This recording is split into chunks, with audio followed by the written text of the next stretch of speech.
in the headquarters, in the briefing room. We used to have a service of about 20 or 30, 40 people on Sundays. And my deacon Catholic offsider and deputy, we would share in the liturgy, and then when the Catholic priest arrived, the American, we'd still share to some extent, and then separate for the sacramental, the Holy Communion part of it, because we're not allowed to do that. This was the tragedy of church history. And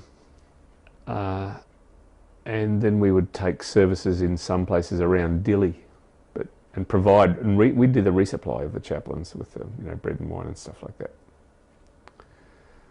And that was a much more low-key thing than the Cambodian thing, because we were more disparate, geographically dispersed.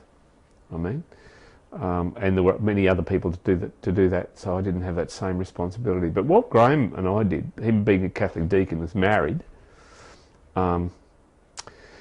We promised our wives that we'd pray together. And so we did. So one morning we'd say the Anglican prayers for a week, and then we'd say the Catholic morning prayers for the next week. And it became the tradition that in our little corner, and we shared the space, or that sort of part of the library, with the lawyers, that we would pray together, and one or two of the lawyers might join us sometimes, and maybe not, they were busy. It became known around the headquarters, the whole headquarters, that the padres are praying. And we'd get little notes. Can you pray for me, Mum? Or can you pray for this?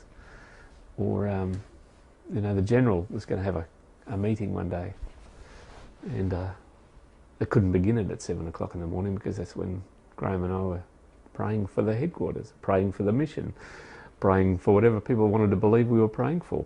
And it became the thing that we prayed as an essential part of the daily routine of the headquarters.